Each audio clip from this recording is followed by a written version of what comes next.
Hello everyone, and welcome back to Scary Interesting. On the channel, we've covered horrific industrial accidents before. We've also covered dozens of dive stories where something disturbing has happened to someone deep in the water. In this video though, we're going to look at 3 stories that are at the intersection of these 2 categories. And there are few worse things than I can imagine happening than what happened to the poor souls in the 3rd story. So as always, viewer discretion is strongly advised.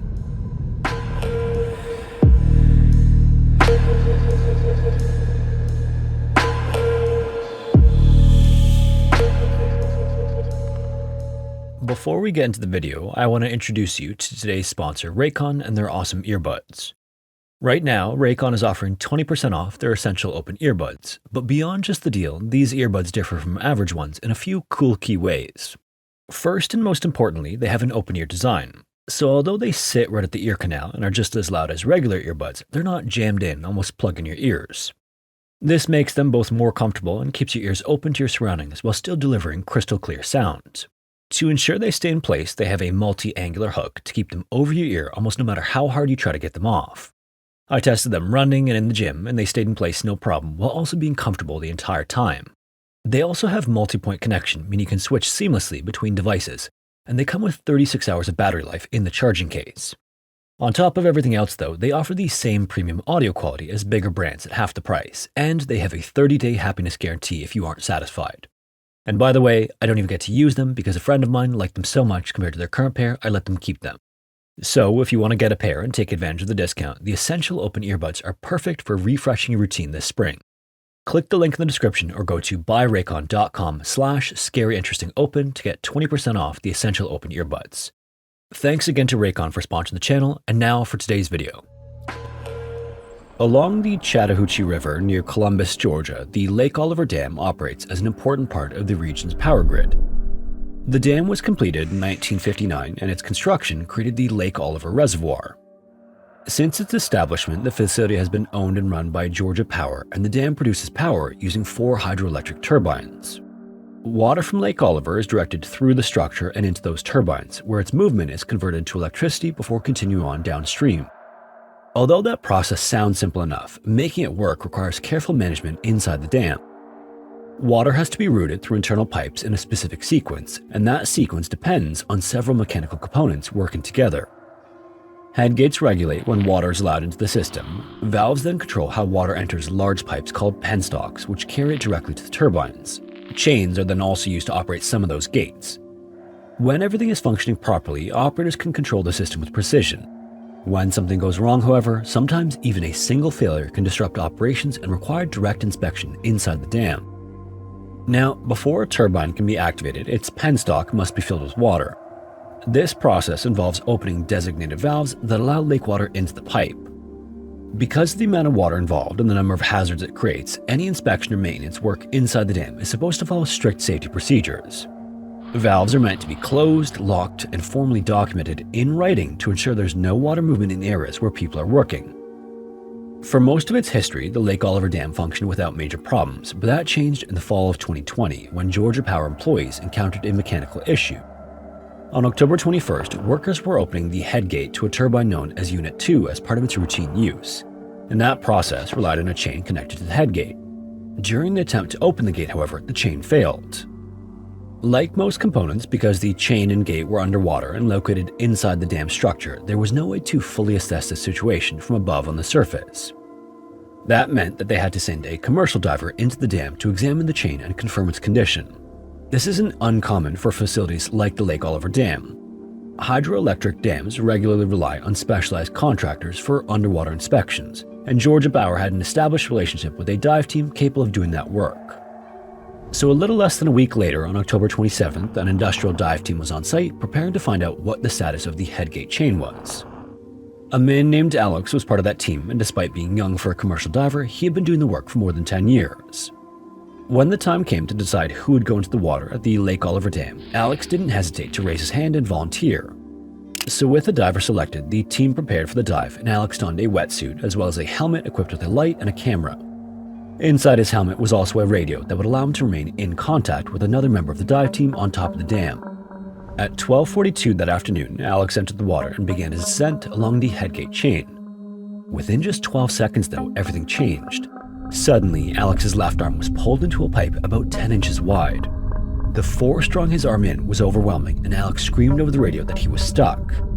A moment later, the order was given to pull him up back to safety, but he didn't budge. The suction force was strong enough to pull Alex's arm in up to his shoulder. It was later estimated that 850 pounds of force made it physically impossible for him to free himself or be pulled clear by the dive team above. And horrifyingly, despite him still having an air supply, Alex quickly lost the ability to breathe normally as the pipe sucked him in. The pressure pinning his body in place was so strong that it prevented him from fully expanding his chest, meaning quite literally that he was losing the ability to inhale. So within minutes, Alex lost consciousness and remained trapped there while efforts were made to locate the source of the problem. It took 30 minutes for dam employees to find and shut off the valve that was allowing water to flow into that pipe. It was only after that valve was closed that Alex could finally be released. When he was hauled to the surface and transported to a nearby hospital where he was pronounced dead at 2:40 p.m. As dive team members and dam employees reeled from the news of Alex's death, a clear understanding of how it happened began to take shape. Again, before a turbine can operate, its penstock has to be filled with water, and that process requires the opening of valves that allow lake water into the pipe. At the Lake Oliver Dam, there were two separate valves connected to the penstock in the dive area. If both valves were closed, there should have been no water movement and no suction, but even if one remained open, it would create a powerful pressure without any obvious warning signs. In fact, the water doesn't even need to be visibly rushing or turbulent, and dive teams know this. And because they know this, the dive team even used a flow meter to detect water movement before Alex entered the water. But for whatever reason, it seems they didn't get an accurate reading. In Alex's case, a valve feeding the penstock had been left open, and that single oversight created enough pressure to pull his arm into the pipe with hundreds of pounds of force. In the immediate aftermath of the incident, an investigation got underway by OSHA. When the OSHA report was released, however, much of it was heavily redacted. The reason given was that Georgia Power was concerned about protecting sensitive information related to the dam's infrastructure. For Alex's family, though, the redactions left major questions unanswered, leading them to file a civil lawsuit against Georgia Power. What would emerge during the lawsuit painted an even clearer picture of how the safety breakdown occurred. Before the dive took place, dam employees completed a procedure known as a lockout-tagout. This is a safety process meant to prevent exactly the kind of situation that resulted in Alex's death. Before work begins, any equipment that could move or create a hazard is supposed to be shut down and secured. This is then documented on paper. When this is done correctly, it removes the risk of equipment starting up unexpectedly while someone is still in harm's way. Investigators learned that the lockout-tagout documentation shown to the dive team had only accounted for one of the two priming valves. A second valve had not been included on the lockout-tagout forms, and as a result was not closed before Alex's dive. This is what created the deadly scenario that ultimately cost Alex's life. On the afternoon of July 30th, 2020, 9 assault amphibious vehicles, or AAVs, left San Clemente Island during a training exercise. They were headed back toward the USS Somerset, which was sitting a few miles offshore. Each of the vehicles resembled small tanks, but they're actually designed to float and move through the water using jets and tracks. Unfortunately, the day hadn't gotten off to a great start, as the Marine Corps platoon operating the AAVs had already spent a lot of time dealing with mechanical problems across several vehicles. One AAV had stayed behind on the ship because it wouldn't run. Another had broken down on the island and had to be left behind. Then, not long after the AAVs left the island's protected cove, the water was also rougher than expected. The vehicles continued forward anyway, though, moving through harsh seas toward the ship. Then, about a half an hour into the trip, things only got worse as one of the vehicles reported it could no longer maneuver in the water. Once again, though, the rest of the platoon continued on. The Somerset was a little more than a mile away, and in the sea conditions, it was about a 10-minute ride. Inside one of those still-moving vehicles were 12 Marines and a Navy corpsman packed into a metal compartment. As this particular vehicle continued on, the rear crewman noticed that water was coming up through the rear ramp area and spreading across the floor. It was enough to cover the deck plates, and he told the vehicle commander what he was seeing. The commander acknowledged the report but did nothing in response, and the Marines sitting inside the compartment were not told to prepare to abandon the vehicle. Around the same time, the driver saw the electrical system start to fade. The voltage dropped from the normal level down to a range that meant radios, lights, and pumps wouldn't work as well. The vehicle itself was still moving fine, but the systems that kept it running and pumped water out were no longer at full strength. So a few minutes later, the water inside reached ankle height, and that was supposed to trigger an immediate response according to AAV protocol. When water reaches that point, crews are supposed to send distress signals and start getting troops ready to evacuate. The rear crewman reported the water rising again, but again, the vehicle commander did nothing. As the minutes passed, the water kept climbing and eventually reached the crew's calves before it began to spill into the engine area, causing the generator to stop charging. The bilge pumps that were supposed to push water out then slowed even more, and the troop compartment lights started to go dark. The water soon reached the bench seats, and only then did the order come to drop their gear and get ready to leave the vehicle. Inside the AAV, however, that message seems to have not been clear. Some of those aboard kept on their heavy vests and clutched their rifles when they were supposed to be making every effort to prepare to escape the vehicle. The emergency lights that were supposed to come on also didn't work, and the glow sticks that should have marked the escape handles were not there. In response, some of the troops literally pulled out their cell phones and turned on their flashlights to try to see. When the level inside the compartment was up to their chests, the escape hatch finally opened, but that's when the rough seas took over. Suddenly, a massive wave crashed over the top of the vehicle, sending water rushing through the open hatch and filling the troop compartment past the point where the vehicle could stay afloat. With a quick upturn of its nose, the AAV sank in 385 feet or 117 meters of water. Still inside were 8 Marines and the Navy corpsmen, all between the ages of 19 and 23. Tragically, none of them survived. The AAV then settled on the seafloor and sat there until divers and recovery crews could eventually bring it back to the surface, along with the bodies of those who didn't make it out. Only after the wreckage was on land could investigators start to figure out why the vehicle had gone down the way it did. Right away, though, at first glance, the AAV looked old and broken. Seals meant to keep water out were worn, parts were loose or missing, some components were not in the condition they should have been for a vehicle expected to operate in open water. But the deeper investigators looked, the clearer it became that the sinking had been a result of a chain of failures. The problem started in the vehicle's transmission. A line that was supposed to carry fluid had come loose and allowed most of the oil to leak out. Without enough oil, the transmission couldn't deliver full power to the engine. Then as engine speed dropped, the hydraulic system that drove one of the main bilge pumps also slowed down. That meant less water was being pushed out of the vehicle, just as more water was coming in.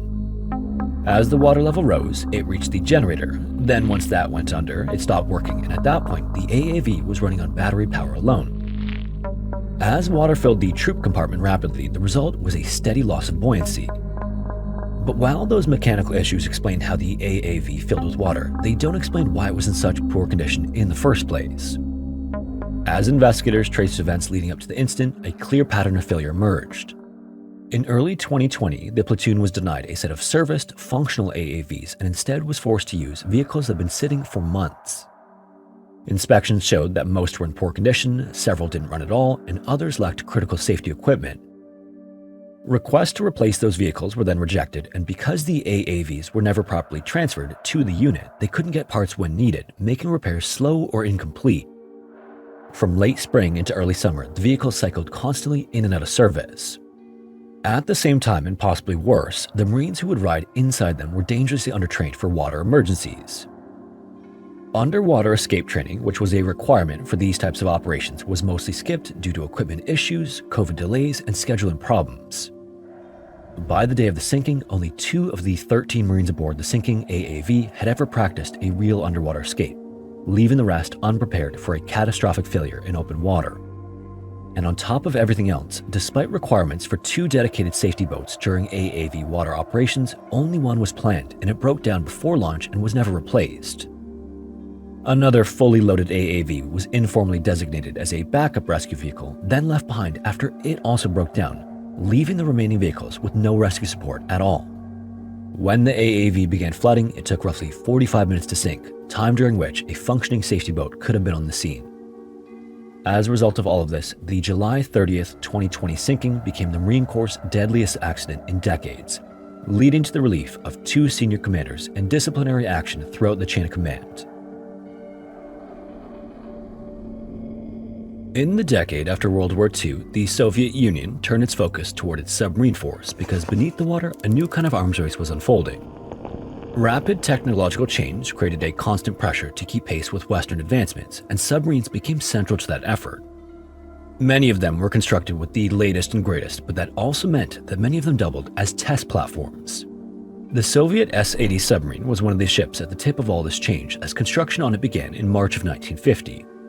After its launch later that year, the S-80 was sent to the Caspian Sea for initial trials and performed well in early testing. From there, it made a long transfer north through inland waterways and eventually joined the Soviet Union's Northern Fleet in December of 1952.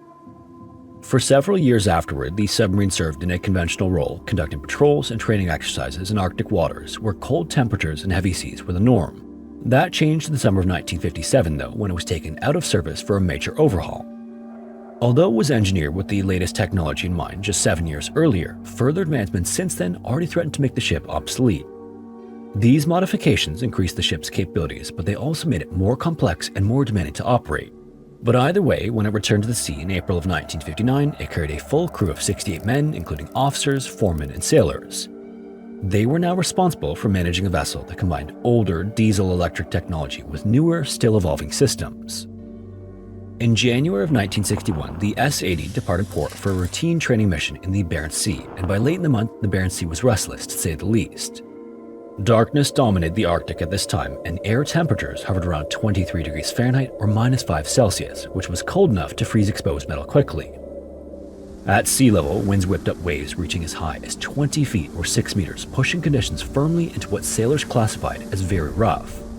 In the early morning hours of January 27th, the submarine was operating north of Sweden and Finland inside a designated training area. To conserve battery power, the submarine was running on its diesel engines while submerged at what is known as snorkel depth. This is a common practice, as a snorkel allows a submarine to remain underwater while drawing air from above. Fresh air feeds the diesel systems while exhaust gases are expelled through the same mast. This system also relies on an automatic valve at the top of the snorkel. This valve is designed to snap shut if the submarine dipped too deep, and if it failed to do so, seawater could be forced directly into the air intake system. As you might imagine, in cold weather, ice buildup was always a concern. This is why snorkel systems were equipped with heating mechanisms that used warm water from the engines to prevent freezing. At 1:27 a.m. on the morning of January 27th, the S-80 just barely dipped below snorkel depth. Submarines routinely experience small changes in depth, especially in rough seas, so this wasn't terribly out of the ordinary. Under normal conditions, the shift would have triggered the snorkel's automatic valve, sealing the intake and preventing water from entering the system. That didn't happen aboard the S-80 that fateful night, though. The snorkel system relied on a heating circuit to prevent freezing, but for some reason, that safeguard was no longer active. Ice had formed inside the mechanism, preventing the valve from sealing properly. So when the submarine slipped lower, seawater was driven through the snorkel assembly and into the intake system, overwhelming the engine in seconds. The engines then failed almost immediately. Moments later, inside the sub, the flooding became apparent in the fifth compartment where the machinery spaces were located. A machinist on watch saw water pouring in and moved to stop it, but what stood before him was a dense and complicated array of valves, handwheels, and controls. These were all systems made more complex by the S-80's conversion and upgrades. The machinist attempted to isolate the flooding, but in the confusion of the moment, a control unrelated to the snorkel system was engaged. Then when others tried to intervene manually, the force of the incoming water had actually distorted the valve mechanism beyond use. As they fought to turn the hand wheel, the valve stem bent under the strain and jammed, leaving the pathway for seawater permanently open and pouring in. As the fifth compartment filled, the S-80's balance began to fail. The added weight altered the submarine's ankle, forcing its stern downward, and the angle increased rapidly. As the flooding worsened, the submarine's balance shifted sharply. With its stern sinking deeper and its angle steepening, propulsion became ineffective, causing forward movement to literally stop, and the vessel began to slide backward through the water. What had started as a controllable system failure had turned into a frantic emergency. With no diesel power, no sealed intake, human errors being made, and water continuing to flood the hull, the S-80 lost its fight. The submarine descended stern first until it struck the seabed where control was lost for good. And the moment it hit the ocean floor, the disaster escalated to dire levels. The impact was violent enough on its own, but it was only the beginning. Within moments, internal explosions tore through the submarine, ripping apart compartments and killing much of the crew instantly. The most severe damage was concentrated around the machinery compartment. From there, it traveled forward through the hull, and the second, third, and fourth compartments absorbed the brunt of it. Bulkheads failed and steel walls were crushed inward. In some areas, walls were blown away entirely, and no one in those compartments or in the conning tower above them survived. Toward the front and rear of the submarine, however, the damage was less severe.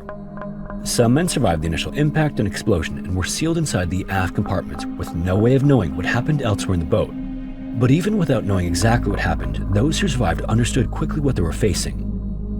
They put on breathing apparatuses and tried to escape the 6th and 7th compartments, but flooding progressed too quickly. Water forced its way through the compromised bulkheads, cutting off any path to the surface.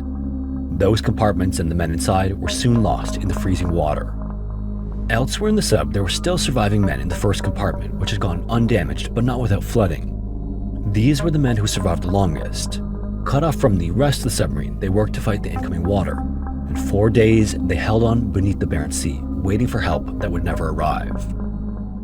When the water finally filled the compartment completely, the last men were killed, and the fate of the S-80 would remain unknown to the world above for more than 7 years. When the S-80 failed to return, concern quickly spread throughout the Northern Fleet, and as the hours turned to days, it became clear that something had gone terribly wrong.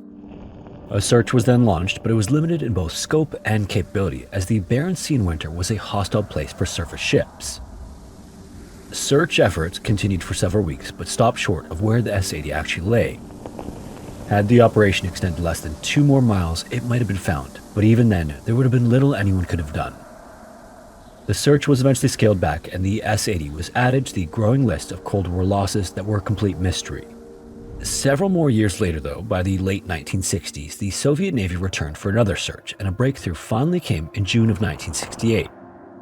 A salvage vessel located a wreck resting on the seabed at a depth of 650 feet or just shy of 200 meters. Using a small submersible, the crew inspected the hull and confirmed that it was what remained of the S-80. A government commission then reviewed the findings and authorized a full recovery effort.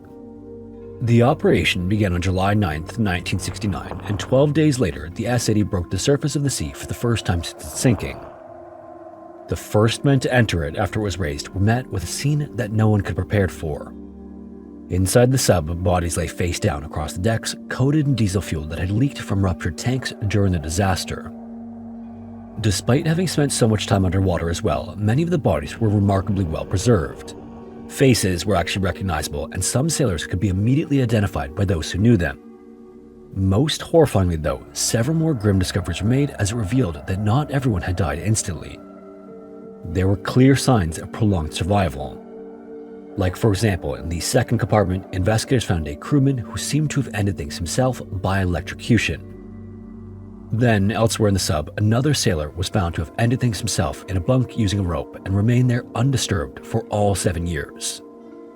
In August of 1969, a government commission convened to determine what actually happened to the S-80 and reconstructed the final hours of the submarine as accurately as possible.